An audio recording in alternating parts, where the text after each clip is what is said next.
Olá pessoal, tudo bem? Eu sou o professor Edenilson Moraes e esta é mais uma aula do módulo de História. E desta feita falaremos sobre o nazifascismo. Abordaremos os regimes totalitários implantados no continente europeu durante o período entre guerras.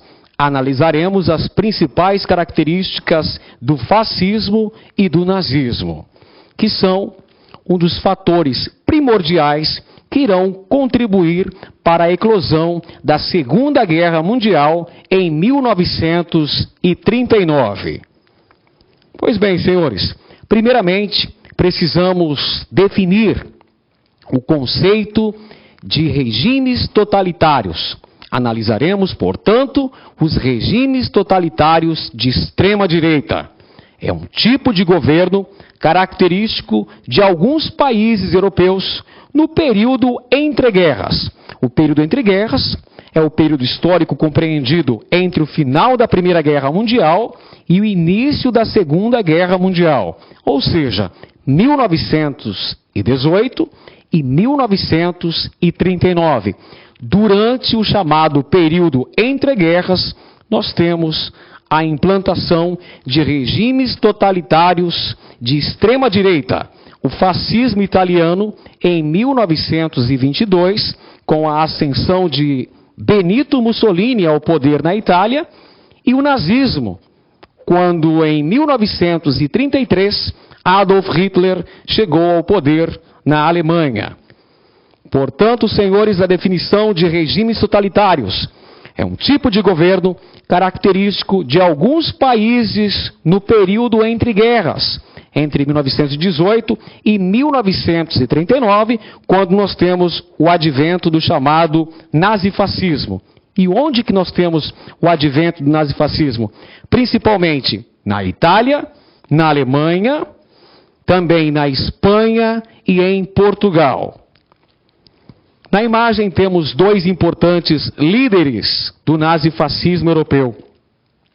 Benito Mussolini, o Duce, que ascendeu ao poder na Itália em 1922, e Adolf Hitler, o Führer, que chegou ao poder na Alemanha em 1933.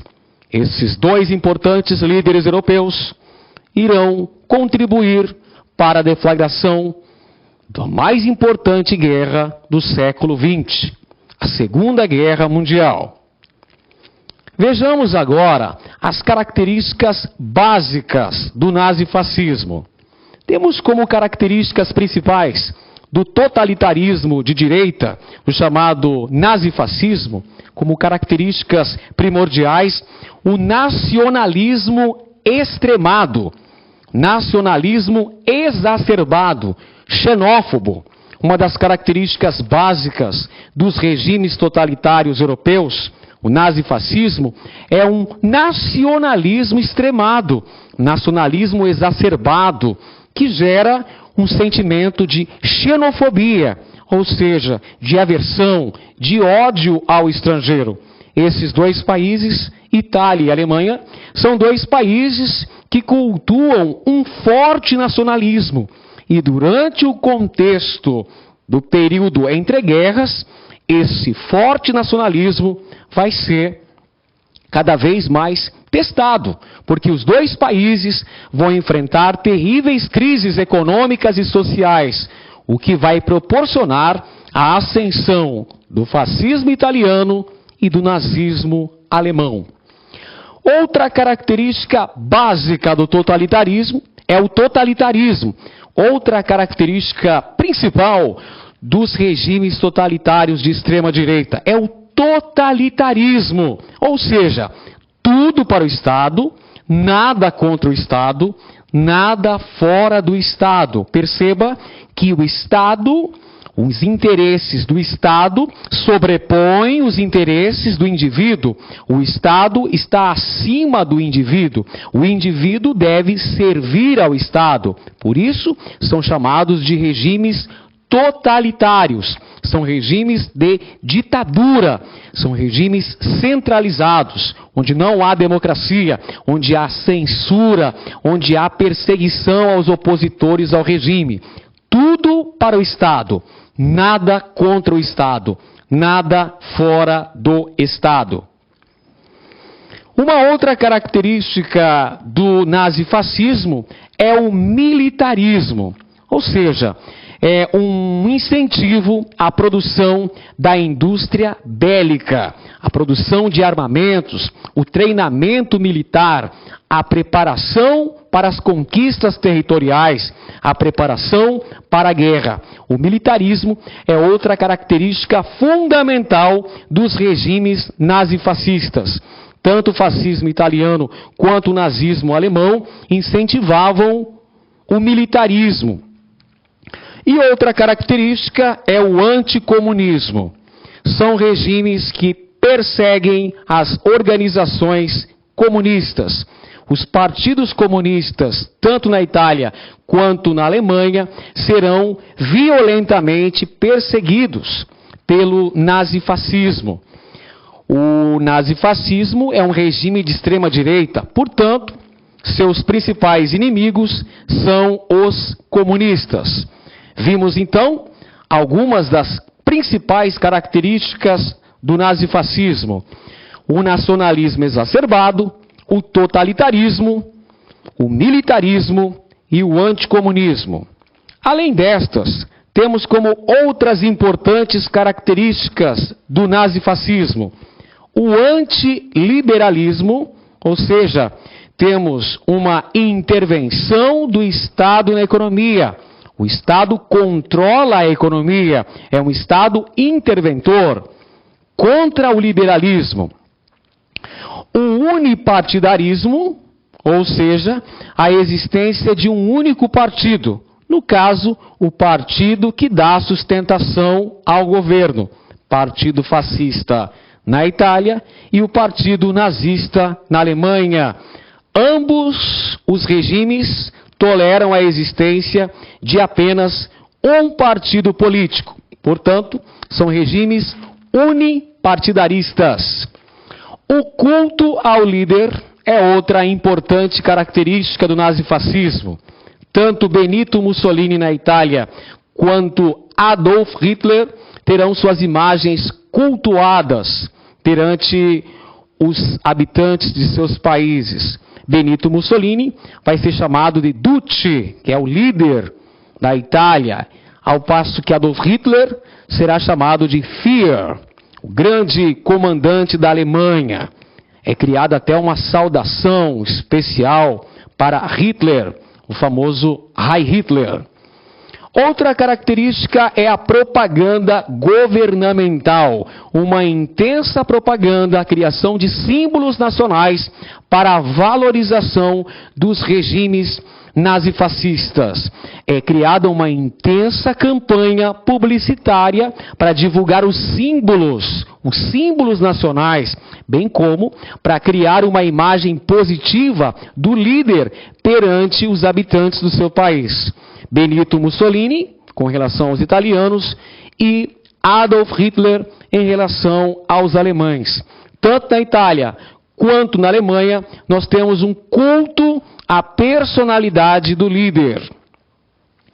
Outras importantes características do nazifascismo, nós temos a educação dirigida, ou seja, o Ministério da Educação vai contribuir para a criação dessa imagem positiva do líder, para a exaltação dos valores nacionais.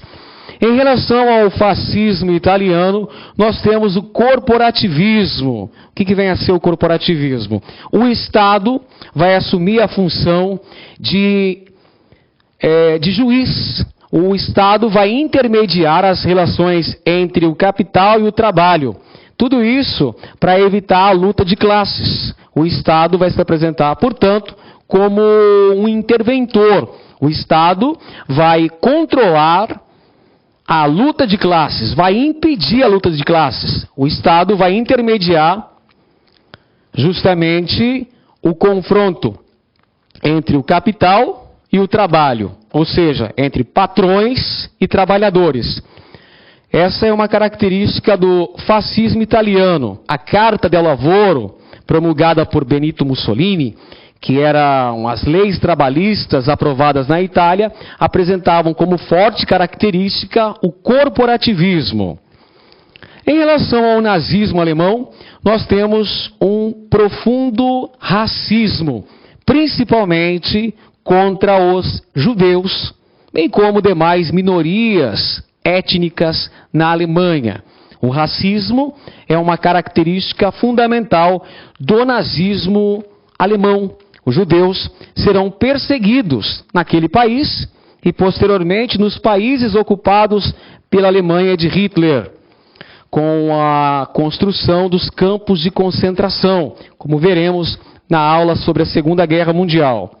E, além destas, temos outra importante característica, que é o expansionismo territorial, a construção do chamado espaço vital, que é uma característica fundamental do nazismo, a expansão militar, a conquista de novos territórios para o crescimento, para a formação da grande Alemanha.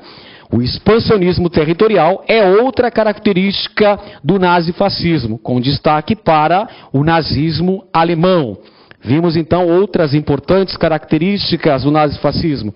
A educação dirigida para formar cidadãos obedientes e prontos para servir a pátria. O corporativismo, mediando a relação entre trabalhadores e patrões, isso na Itália, no fascismo italiano.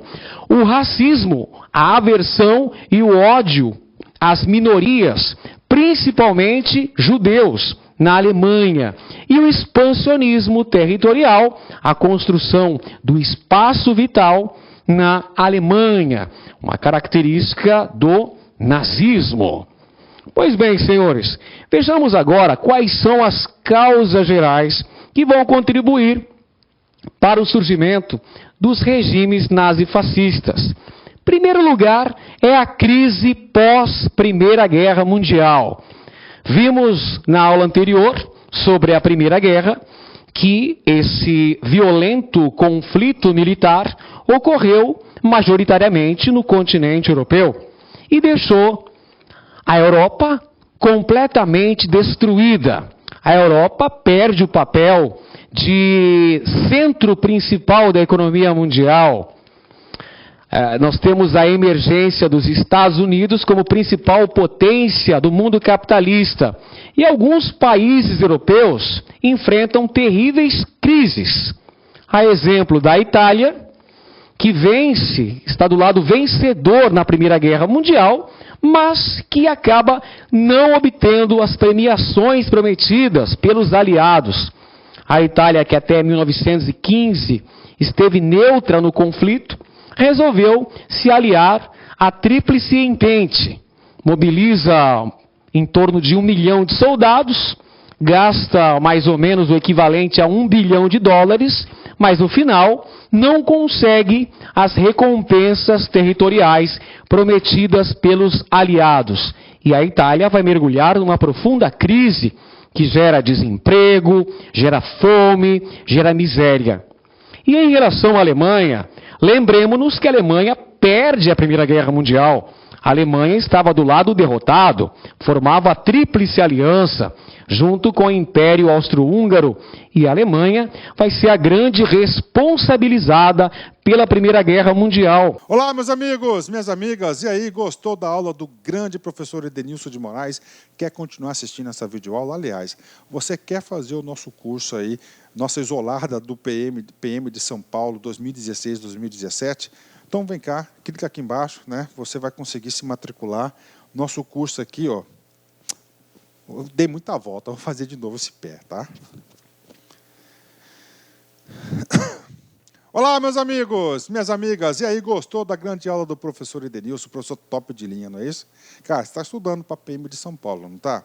Você quer fazer essa isolada com a gente? Essa isolada você vai assistir o restante dessa videoaula e mais 14 videoaulas. Então, isolada da PM de São Paulo 2016-2017, com o nosso grande mestre, professor Edenilson, são 14 videoaulas, no total de 13 horas e 38 minutos. Você pode assistir durante 60 dias, quantas vezes quiser, na hora que desejar, no aconchego do seu lar, R$60, R$1 por dia, né? Top de linha, né? Então vá lá, acesse nosso site, lá concurso, faça sua matrícula. Ah, já ia esquecendo, 2 recados importantes. Tem esse material aí da aula do professor Edenilson, você quer baixar esse material? Então clica aqui embaixo, tem um link, você pode baixar gratuitamente esse material do professor Edenilson, sem custo nenhum. E outra coisa, professor, gostei, não quero só isolada, quero o curso completo da PM. Tem? Claro que tem. Nosso curso completaço da PM de São Paulo 2016-2017 por apenas 10 mensalidades de R$25. É só aqui no Lá Concurso. Tá certo, galera? Forte abraço, fique com Deus aí e espero vocês. Tchau, tchau. Clique lá.